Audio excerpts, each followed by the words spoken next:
Dear, मुझे कुछ अपने बारे में बताइए। सर मेरा नाम मोहम्मद मुरसलीन है। मैं गोरखपुर ज़िले से बिलोंग करता हूँ और मैंने 3 साल का डिप्लोमा किया है इलेक्ट्रिकल इंजीनियरिंग से गवर्नमेंट पॉलिटेक्निक सर।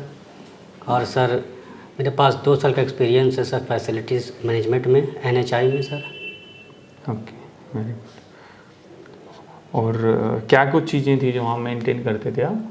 सर वहाँ पे सर ट्रांसफार्मर था सर, सर एक DG था सर, और सर LT और ST पैनल थे सर वहाँ पर सर। ओके। आपको इस जॉब के बारे में कैसे पता लगा?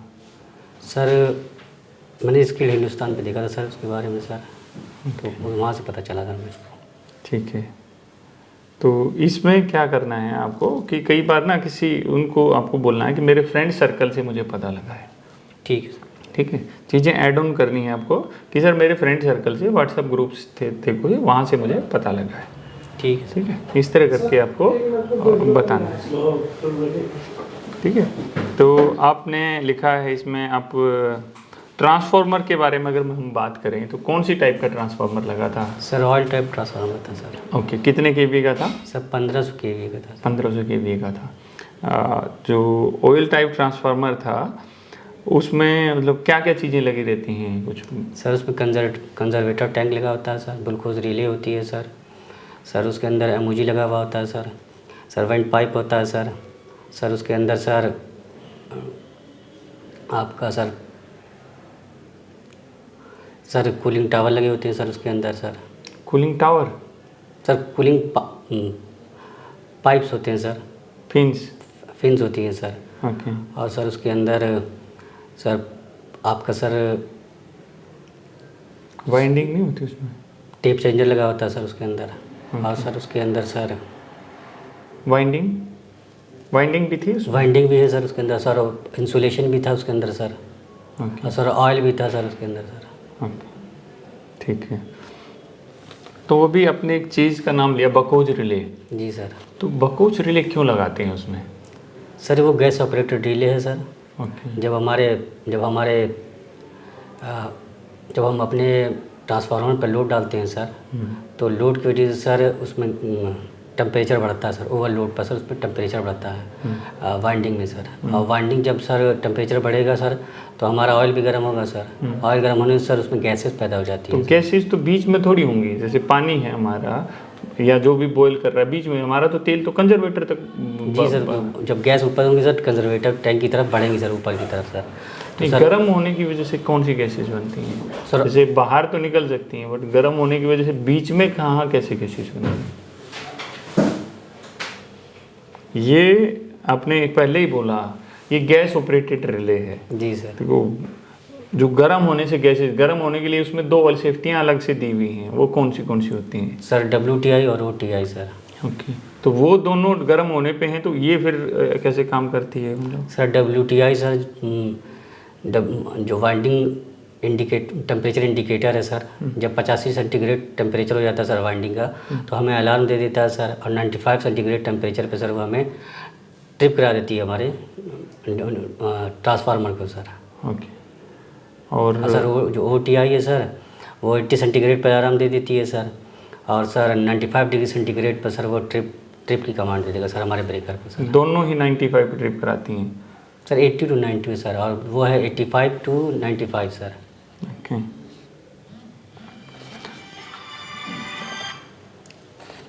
जो अभी बकोज रिले की बात कर रहे थे, तो बकोज रिले आपने बोला गैस ऑपरेटेड रिले है, तो ट्रांसफार्मर के अंदर जब कोई फॉल्ट होता है, वाइंडिंग में कोई छोटा ग्लिच हो गया, छोटा स्पार्क हुआ या बड़ा फॉल्ट हो गया, वाइंडिंग शॉर्ट हो गई है, तो उस कंडीशन में क्या होगा ना, ट्रांसफार्मर बहुत सारी केसेस बनेंगी। ऐसा नहीं है गर्म होने की वजह से कोई इस तरह का रिएक्ट, गर्म होने के लिए वजह से आपकी WTI और OTI होती है बस। ठीक।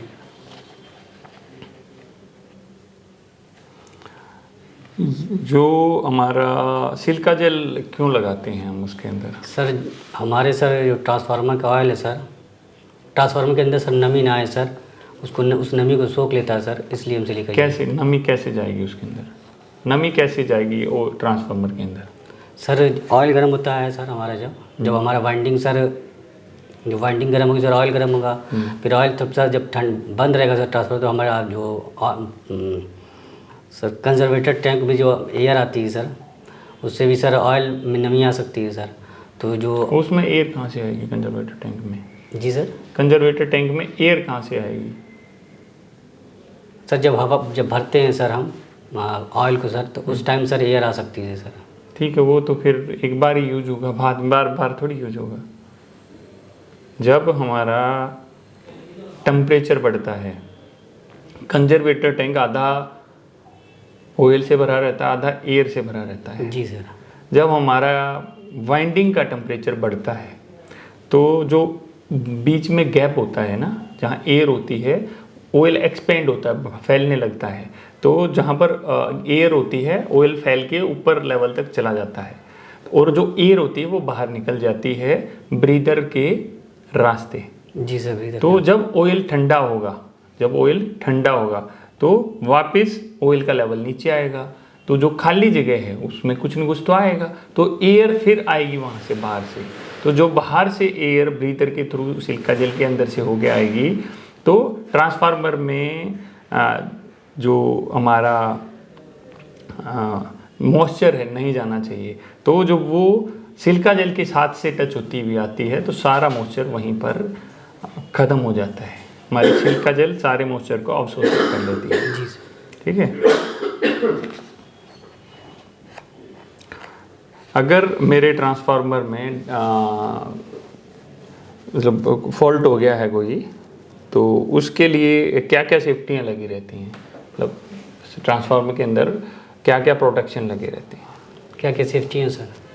सारे WTI है सर, OTI है सर, और सर ग्लूकोज रिले है सर, MOG है सर, वेंट पाइप है सर, और सर आपका बस सर इतनी ही मुझे मालूम है सर। ओके। तो ये अगर कोई फॉल्ट होगा तो HT सिस्टम को ट्रिप करती हैं या LT सिस्टम को ट्रिप करती हैं, या कहाँ पर जाएगी ट्रिपिंग? सर ये सर HT पैनल पे जाएगा सर। ओके। तो HT पैनल पर जाएगा तो क्या होगा फिर वहाँ पे? सर वहाँ पे सर अगर OTI की कमांड गई है सर, तो हमारी रिले सर ऑपरेट होगी सर, और हमारे जो ट्रांसफार्मर, हमारा जो HT पैनल है उसको मतलब ट्रिप करा देगा सर। Okay okay. जो एयर सर्किट ब्रेकर होता है उसमें क्या क्या सेफ्टियाँ होती हैं, या HT पैनल में क्या क्या सेफ्टियाँ होती हैं? सर HT पैनल में सर ओवर करंट रिले होती है सर, और ओवर वोल्टेज रिले होती है सर उसके अंदर, और सर आपका मास्टर ट्रिप रिले होती है सर, और सर एक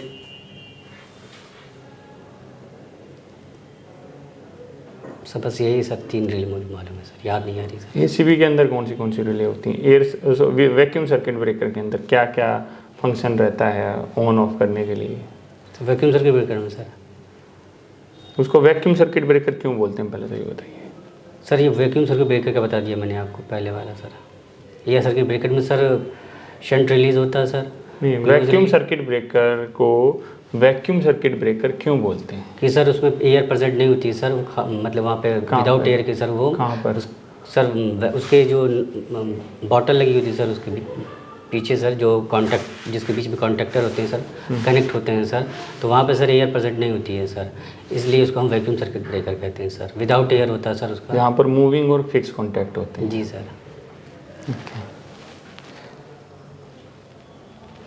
अगर मैं डीजल जनरेटर के बारे में बात करूं तो डीजल जनरेटर कितनी तरह के होते हैं? सर डीजल जनरेटर सर 2 तरीके के होते हैं सर। सर एक एयर कूल्ड होता है सर, एक वाटर कूल्ड होता है सर। आपके इधर कौन सी कंपनी का लगा हुआ था? सर हमारे वहाँ सर वाटर कूल्ड था सर जनरेटर। कौन सी कंपनी का था? सर हमारे वहाँ सर क्यूमिंस का था। क्यूमिंस का था। कितने केवी था? कितने केवी? सर 1010 ओके, 1010 केवी का था सर। Okay okay. तो इसमें टोटल कितना एम्पियर लोड चल जाता है? टोटल कितना एम्पियर लोड चला सकते हैं? सर इसके बारे में तो सर कैलकुलेट नहीं, आपने देखा होगा भाई कि जभी तो आप ओवरलोड होने वाला है क्या है, जभी तो पता लगेगा आपको कि मैक्सिमम इस पे इतना एम्पियर हम डाल सकते हैं, जभी तो आपको आइडिया आएगा। जी सर। 1 केवी कितने एम्पियर के बराबर होता है? सर 1 केवी है सर।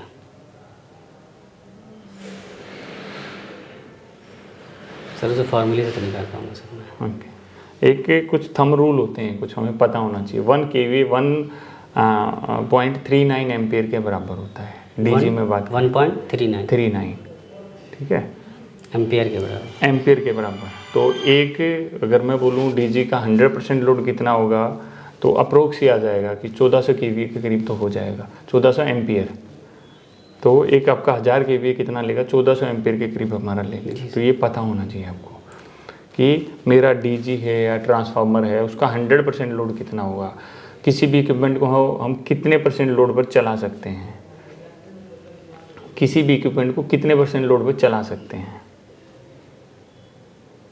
किसी भी इक्विपमेंट को, भाई डीजी है, उसको कितने % लोड तक चला सकते हैं। सर उसको सर 80% से कम ही लोड पर चलाएंगे सर।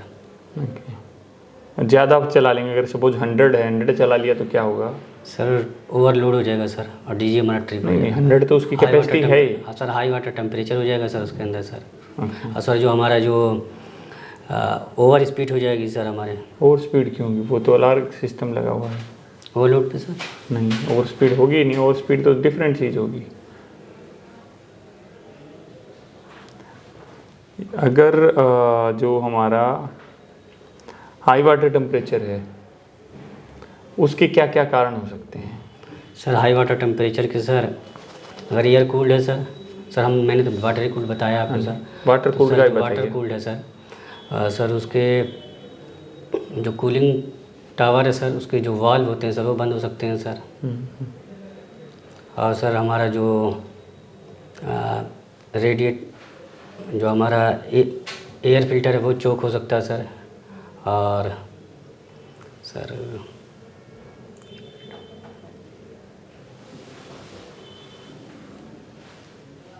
हमारा सर कभी भी हम लोग आंसर देते हैं ना भाई, आप लोग भी, तो कुछ चीज़ें हैं जिनका ध्यान रखना होता है। भाई तुमने बताया हाई वाटर टेम्परेचर, तुमने कूलिंग टावर बोल दिया, तो एक लाइन पकड़नी होती है। भाई कूलिंग टावर है, कूलिंग टावर में पानी कम हो सकता है, कूलिंग टावर का फ़ैन हमारा बंद हो सकता है। उसके बाद में भाई पानी कैसे आएगा, नीचे वाल से आएगा, वाल बंद हो सकता है। पंप है नीचे, कंडेंसर पंप बंद हो सकता है सर। इसके अलावा कंडेंसर में जो स्टेनर लगा है वो ब्लॉक हो सकता है। आपका कंडेंसर के अंदर स्केलिंग आ रखी है, अगर हर रोज़ टेम्परेचर बढ़ रहा है, भाई हर रोज़ टेम्परेचर बढ़ जाता है, 70% भाई टेम्परेचर हमारा बढ़ रहा है, तो स्केलिंग हो सकती है। कूलिंग टावर की एफिशिएंसी अच्छी नहीं दे रहा हो तो कूलिंग मतलब कूलेंट कम है आपकी, उसके अंदर एयर फिल्टर ब्लॉक आपने बता दिया।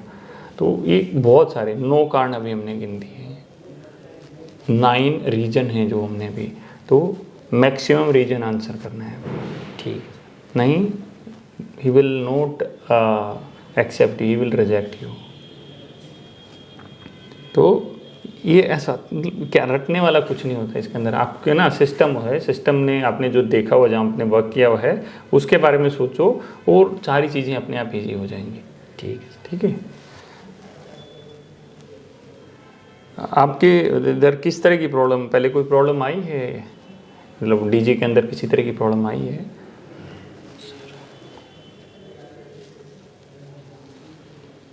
सर प्रॉब्लम सर आई नहीं सर कोई सर, ये चेक प्रॉपर करते थे सर तो कोई प्रॉब्लम आई नहीं सर। ओके। तो क्या लोड वगैरह नहीं था उधर ज़्यादा, कैसे था। सर लोड की सर एक बार प्रॉब्लम आई थी सर, तो जो अननेसेसरी मतलब लोड था सर उसको हमने मतलब ओके। हटा दिया था, जो मतलब कभी भी आप या आप इंटरव्यू के लिए आप जाते हो, तो अगर आपने बोला ना कि मेरी फॉल्ट कभी नहीं आता, कुछ नहीं आता था, तो इंटरव्यूअर समझो कि आधे रिजेक्शन के चांस आप खुद एक्सेप्ट कर रहे हो। तो कुछ न कुछ फॉल्ट आपको बोलना ही है, भाई इस तरह का फॉल्ट आता था, या नहीं बोल दिया तो उसके पीछे आपको एक बड़ा सा रीज़न भी देना पड़ेगा। सर मेरी साइड छोटी थी, डीजी बड़ा था, तो कभी कुछ उस तरह का प्रॉब्लम नहीं आती थी। ठीक है सर। ठीक है सर ये NHI तो सर साइट तो सर बड़ी ही है सर। तो इसमें है आपका अपने डीजी को कभी सिंक्रोनाइजिंग क्या होता है डीजी के अंदर। जी सर, जब 2 डीजी को जब जोड़ा जाता है हमारा लोड बढ़ जाता है, तब सिंक्रोनाइज़ करते हैं सर हम। हम्म, तो जिससे मतलब हमारा लोड सही तरीके से मतलब ले सके सर ओके। सिस्टम। ये मतलब सही तरीके से कैसे ले सके, थोड़ा सिंक्रोनाइजिंग सिस्टम के बारे में बताओ। जी सर। सिंक्रोनाइजिंग सिस्टम के बारे में थोड़ा सा बताओ। सर सिंक्रोनाइजिंग सिस्टम में सर जो हमारे फेस होते हैं वो सर दोनों डीजी की सेम फेस होनी चाहिए सर, उनकी वोल्टेज भी सेम होनी चाहिए। फेस सीक्वेंस, फेस नहीं, फेस sorry, सीक्वेंस। जी सर, उसके फेस सीक्वेंस सेम होनी चाहिए सर, और जो फेस सीक्वेंस की वोल्टेज जो है सर सेम होनी चाहिए सर। फेस सीक्वेंस की वोल्टेज नहीं, वोल्टेज। जो वोल्टेज सेम होनी चाहिए सर उसके, और सर कनेक्टिविटी की सर। Frequency, frequency. जी सर, फ्रीक्वेंसी सेम होनी चाहिए सर।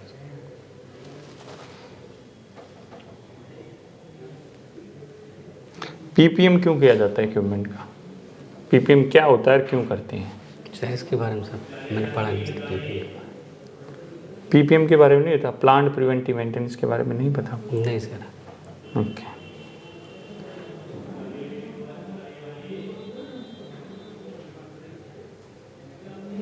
एयर सर्किट ब्रेकर के बारे में कुछ बताओ। Air circuit breaker. Sir air circuit breaker की सेफ्टी है सर। हाँ, कुछ भी बताओ, क्या होता है, कैसे, कितनी तरह का होता है? सर ये एल टी पे लगता है सर हमारे एयर सर्किट ब्रेकर सर, और सर ये 33 kV तक यूज़ किया जाता है सर। 33 kV तक? जी। ओके। एलटी में 33 kV कैसे आती है? एलटी में 33 kV? Sorry sir. एलटी में 33 kV कहाँ से आती है? कितनी तरह के होते हैं ब्रेकर? सर 2 टाइप के होते हैं सर, एक MDU होता है सर, एक EDU होता है सर। क्या होता है एमडीयू? सर वो सर मैकेनिकल ड्रा आउट होता है सर, और EDU sir electrical draw out होता है sir. Okay. Sir mechanical draw out में सर हम जो ECB को सर जो उसमें हैंडल लगा था उसके द्वारा चार्ज करते हैं सर, और इलेक्ट्रिकल ड्रा आउट में सर जो उसमें मोटर लगी थी सिंगल फेज़ की, जो उसको चार्ज करती है सर, और सर उस मोटर को सर सिंगल फेज सप्लाई देते हैं सर।